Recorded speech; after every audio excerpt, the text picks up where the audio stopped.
हिम्मत नहीं अमेरिका के खिलाफ बोलने की। सच्चाई ये है, इसलिए सब कुछ बर्दाश्त करना पड़ेगा। एक तरफा सीज फायर, एक तरफा ट्रेड डील, लगातार होता अपमान, ईरान के साथ लड़ाई में अमेरिका और इजराइल की गोद में बैठना, प्रधानमंत्री को ब्लैकमेल किया जाना, जिसमें राष्ट्रपति ट्रंप का यह कहना, मैं चाहूं तो नरेंद्र मोदी का पॉलिटिकल करियर बर्बाद कर सकता हूं, लेकिन मैं ऐसा करूंगा नहीं। ये सारे अपमान जो सह रहा हो, वो एक एनजीओ के सम्मान की लड़ाई लड़ेगा, मुझे तो उम्मीद नहीं। आया हूं, एक साधारण स्वयंसेवक से प्रधानमंत्री तक पहुंचे हैं वे। उस संगठन को एक तरह से आतंकवादी जैसा मानकर अमेरिका की सरकार उससे ट्रीट कर रही है। आपकी हिम्मत नहीं हो रही एक शब्द बोलने की। पूछना जरूरी है कि यही आरएसएस है, यही डॉक्टर मोहन भागवत हैं, जिन्होंने अमेरिका में लॉबिंग के लिए करोड़ों रुपए खर्च किए थे लॉबिंग फर्म को हायर करने के लिए। इस विंग हमारे देश की सबसे प्रतिष्ठित काउंटर इंटेलिजेंस एजेंसी, उसको बैन करने की भी बात हो रही है। उसके पीछे वजह हो सकती है कि जो गुरपतवंत सिंह पन्नू की हत्या की साजिश रची गई थी, न्यूयॉर्क की अदालत में पन्नू ने जो केस लगा रखा है, जिसमें यह साबित हो गया है कि भारत की एजेंसी का हाथ था, अमेरिका की सरकार से क्यों की है, कौन से ऐसे हालात हैं, कौन सी गतिविधियां हैं जिनके चलते आरएसएस को अमेरिका ने अवांछित माना है। वे गतिविधियां उस रिपोर्ट में इस तरह से दर्ज की गई हैं कि भारत में राष्ट्रीय स्वयंसेवक संघ, उसके कार्यकर्ता, उसके स्वयंसेवक अल्पसंख्यकों पर अत्याचार कर रहे हैं। उस एक्ट के अंतर्गत ये मांग की गई है कि अमेरिका की सरकार भारत को हथियार बेचना बंद कर दे। दुनिया के सबसे बड़े एनजीओ आरएसएस पर अमेरिका में बैन लगाने की मांग की गई है। बोलते हिंदुस्तान पे तमाम दर्शकों का स्वागत है। अमेरिका से हमारे रिश्ते कितने मजबूत होते जा रहे हैं, ये एक के बाद एक होने वाली घटनाएं ये साबित कर रही हैं। प्रधानमंत्री के दोस्त कितनी दिलचस्पी रख रहे हैं भारत के भीतर, और भारत के भीतर के हर संगठन, हर घटना, यानी कि हमारे सिलेंडर कितने किस घर में जाएंगे वो तय कर रहे हैं, यानी पूरी तरह से गार्जियन की भूमिका निभा रहे हैं भारत के लिहाज से।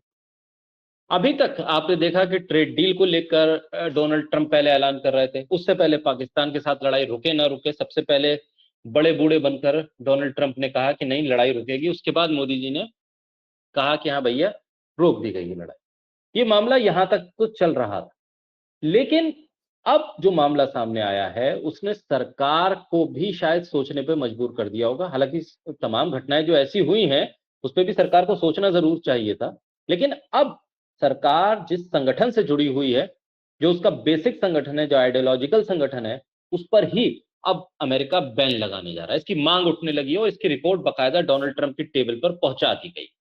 क्या है मामला, किस संगठन पर बैन होने जा रहा है, और तो और भारत की संप्रभुता, जिसकी इंटेलिजेंस जो भारत की रक्षा करती है तमाम चुनौतियों से, उस पर भी बैन लगाने की सिफारिश कर दी गई है। क्या मामला है, कैसे होगा, किस तरह से इसके नतीजे, हमारे साथ वरिष्ठ पत्रकार डॉक्टर राकेश पाठक है, उनके साथ चर्चा करेंगे। राकेश जी स्वागत है आपका।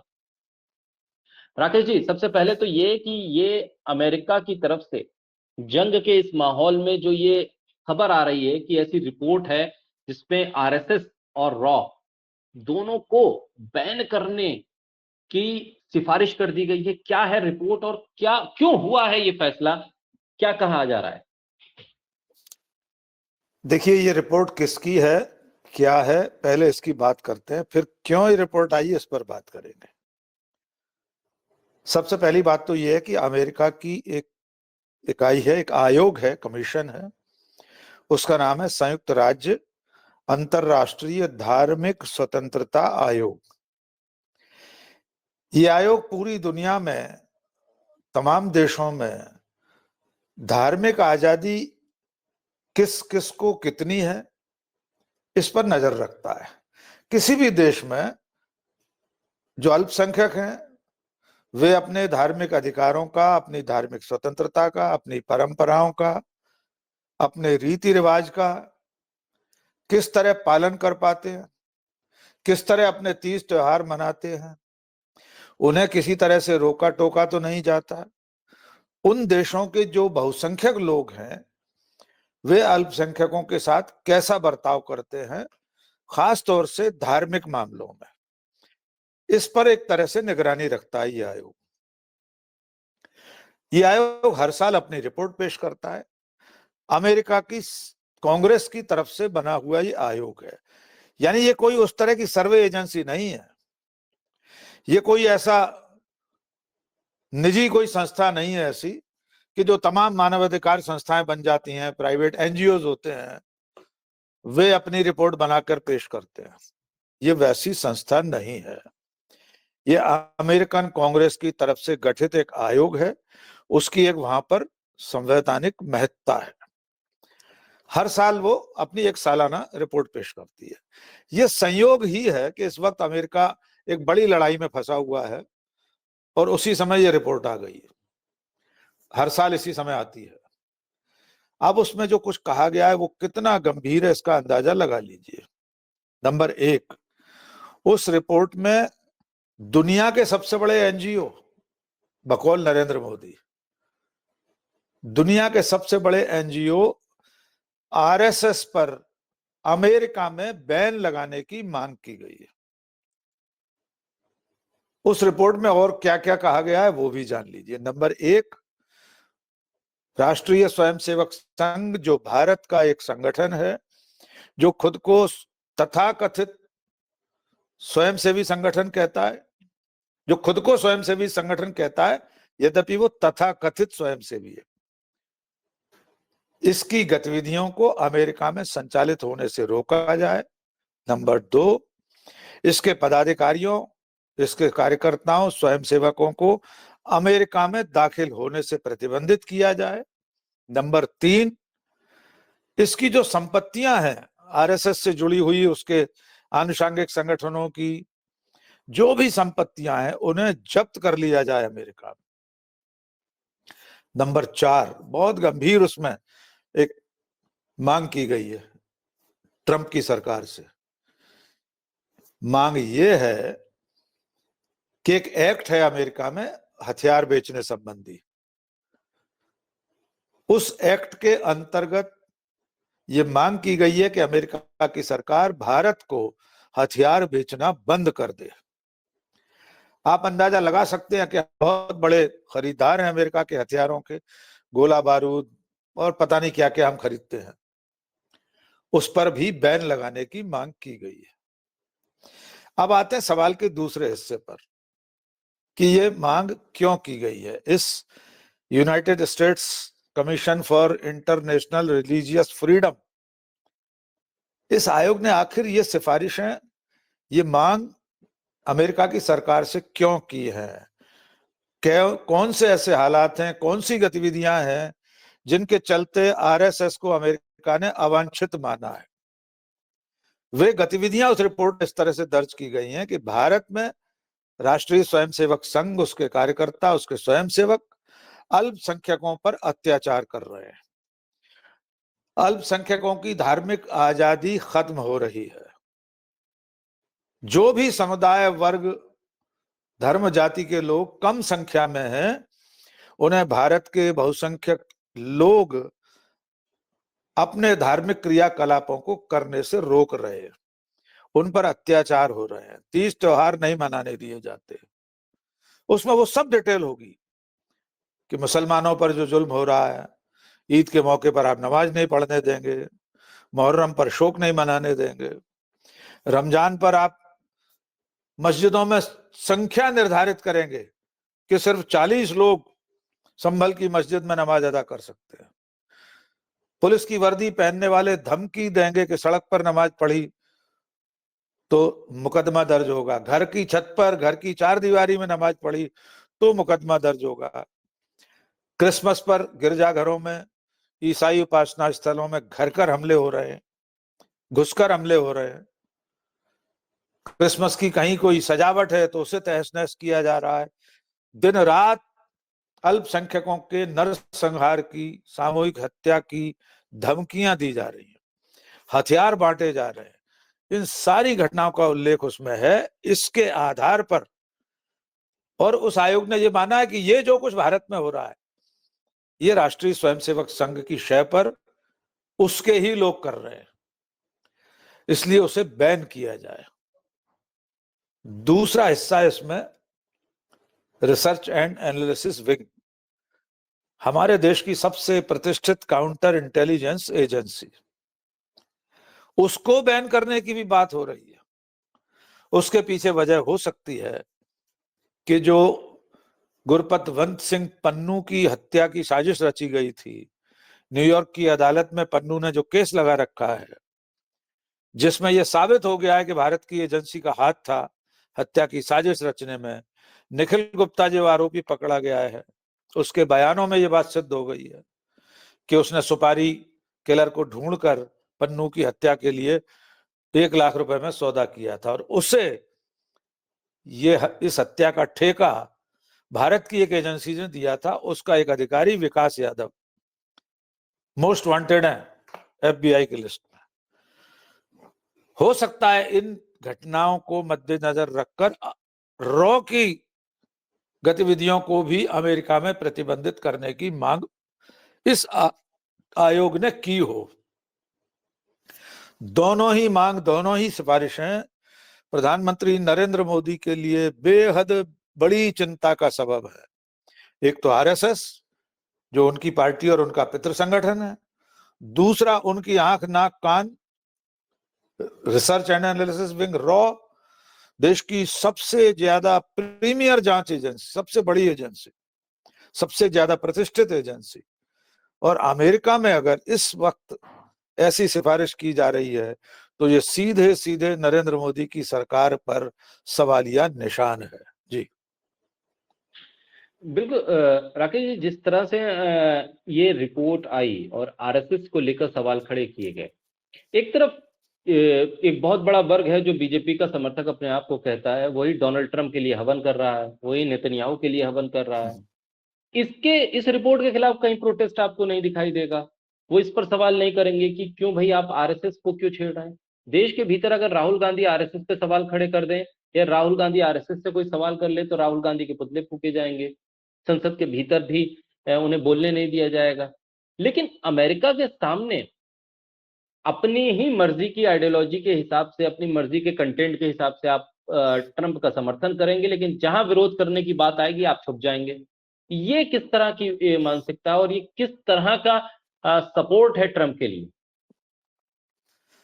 देखिए, आपने मोदी के समर्थकों की बात कही, मैं तो सीधे मोहन भागवत जी से पूछना चाहता हूं, डॉक्टर मोहन भागवत, RSS के सुप्रीमो। हम और आप तो नहीं पूछ पा रहे, कोई पत्रकार उन तक पहुंच सके तो उनसे पूछे कि उनका क्या विचार है अमेरिका की इस रिपोर्ट पर।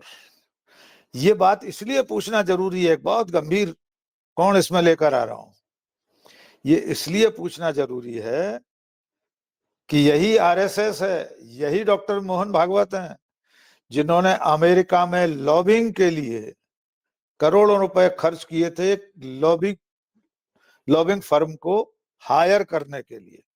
अभी पिछले साल की रिपोर्ट है, खुलासा हुआ था कई करोड़ रुपए उसे अदा किए हैं, भुगतान किया है।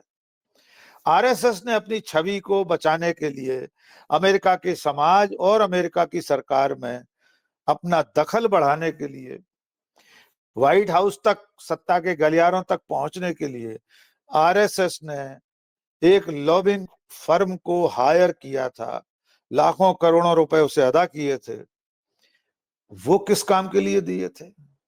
वो पैसे भी बट्टे खाते में चले गए, क्योंकि अगर उस फर्म ने आपकी छवि सुधारी होती, उस फर्म ने RSS के पदाधिकारियों को अमेरिका की सरकार तक पहुंचाया होता, उनकी बैठकें कराई ही थी, बैठकें हुई हैं, लेकिन उनका नतीजा तो सिफर रहा, उल्टा और हो गया नतीजा। फर्म को जो आपने फीस दी थी वो तो डूब गई, उल्टा बैंक करने की मांग और उठ गई वहां से। तो RSS ये नहीं कह सकती कि उसे कोई फर्क नहीं पड़ेगा अमेरिका में बैन लगने से। अभी तो RSS के पदाधिकारी गए थे पिछले साल, उसी लॉबिंग फर्म के जरिए व्हाइट हाउस के अधिकारियों के साथ मुलाकातें, ट्रंप प्रशासन के लोगों के साथ मीटिंग्स हुई थी। अब तो इस तरह की मीटिंग्स के लिए भी नहीं जा पाएंगे अगर डोनाल्ड ट्रंप की सरकार ने इस आयोग की सिफारिशों को मान लिया। सरकार इन सिफारिशों को मानने के लिए बाध्य नहीं है। ऐसा नहीं है कि इस आयोग की सिफारिश या मांग जो है वो डोनाल्ड ट्रंप या अमेरिका की सरकार मानने को मजबूर है। मैंडेटरी नहीं है कि आप मान ही लोगे, इसको करना ही पड़ेगा। लेकिन अगर अगर सिर्फ कल्पना करके देखिए, अगर आरएसएस और रॉ को बैन कर दिया गया अमेरिका में, तो भारत की छवि पर, नरेंद्र मोदी की सरकार की गरिमा पर, उसकी प्रतिष्ठा पर कितना बड़ा धक्का लगेगा। और खुद मोदी को चिंता करनी पड़ेगी ना, उनका पितृ संगठन है। कोरे लाल किले की प्राचीर से सबसे बड़ा एनजीओ कहने से तो काम नहीं चलेगा, जिसके आप कसीदे काढ़ रहे थे। गर्व से कहते हैं मैं संघ की शाखा से आया हूं, एक साधारण स्वयंसेवक से प्रधानमंत्री तक पहुंचे हैं वे। उस संगठन को एक तरह से आतंकवादी जैसा मानकर अमेरिका की सरकार उससे ट्रीट कर रही है। आपकी हिम्मत नहीं हो रही एक शब्द बोलने की। स्वयंसेवकों और मोदी के समर्थक अंधभक्तों से क्यों उम्मीद करें? हम तो आशा करेंगे प्रधानमंत्री नरेंद्र मोदी और मोहन भागवत से, ये आए और बयान दें कि अमेरिका की हिम्मत कैसे हुई। हमारी एक समाज सेवी, स्वयंसेवी संस्था जो मानवता के हित में काम करती है, सेवा का काम करती है, उसे इस तरह से टेररिस्ट ऑर्गेनाइजेशन मानकर बैन करने की बात, सिफारिश। दो शब्द कहें तो मोदी, दो शब्द मोहन भागवत तो कहें, अब नहीं कहेंगे। और मान लो अमेरिका की सरकार या अमेरिका की किसी छोटी मोटी संस्था ने, वहां के किसी एनजीओ ने आरएसएस की तारीफ कर दी होती, तो अभी तक बल्लियों चल रहे होते संघ और बीजेपी के समर्थक। अब क्यों चुप्पी साधे बैठे हैं? हिम्मत नहीं है अमेरिका के खिलाफ बोलने की, सच्चाई ये है। इसलिए सब कुछ बर्दाश्त करना पड़ेगा। एक तरफा सीज फायर, एक तरफा ट्रेड डील, लगातार होता अपमान, ईरान के साथ लड़ाई में अमेरिका और इजराइल की गोद में बैठना, प्रधानमंत्री को ब्लैकमेल किया जाना, जिसमें राष्ट्रपति ट्रंप का यह कहना, मैं चाहूं तो नरेंद्र मोदी का पॉलिटिकल करियर बर्बाद कर सकता हूं, लेकिन मैं ऐसा करूंगा नहीं। ये सारे अपमान जो सह रहा हो, वो एक एनजीओ के सम्मान की लड़ाई लड़ेगा? मुझे तो उम्मीद नहीं है। जी शाकिर जी। लेकिन राकेश जी, जिस चीज को डोनाल्ड ट्रंप मना करते हैं और वही वो कर भी देते हैं, वो जितनी बार जिस चीज के लिए ना करते हैं वो चीज वो अगले ही पल कर देते हैं। तो कब तक ये सम्मान वो बचा कर रखेंगे डोनाल्ड ट्रंप, इसकी गारंटी शायद अभी तक तय नहीं हो पाई है, या फिर इसके एवज में और भी कुछ हासिल करना चाह रहे होंगे डोनाल्ड ट्रंप। देखिए, डोनाल्ड ट्रंप इतने अविश्वसनीय हैं, इतने अस्थिर हैं कि पूरी दुनिया इस बात का अंदाजा ही नहीं लगा सकती कि अगले दिन, अगले पल डोनाल्ड ट्रंप क्या फैसला करने जा रहे हैं। कोई बहुत बड़ी बात नहीं है। लगातार पिछले कई सालों से आरएसएस के खिलाफ ये आयोग सिफारिश कर रहा है, मांग कर रहा है। हो सकता है डोनाल्ड ट्रंप इस बार मान ले, लेकिन फिलहाल डोनाल्ड ट्रंप को भारत का एक बड़ा बाजार चाहिए, इसलिए वे अपमानित करते रहेंगे, हड़काते रहेंगे। राहुल गांधी की मार्शल आर्ट की भाषा में कहा जाए तो चुप करके रखेंगे मोदी को, और फायदा खुद उठाएंगे। अमेरिका का धंधा चोखा होगा भारत में, भारत का धंधा चौपट हो जाएगा। इसलिए आरएसएस पर बैन की इस मांग पर डोनाल्ड ट्रंप कब फैसला करेंगे हम नहीं जानते, लेकिन अगर उन्होंने ये फैसला किया तो सचमुच में आरएसएस और नरेंद्र मोदी दोनों के लिए ये एक बहुत बड़ा झटका होगा। जी, बहुत शुक्रिया राकेश जी, बोलता हिंदुस्तान को समय देने के लिए, हमारे साथ चर्चा करने के लिए बहुत शुक्रिया।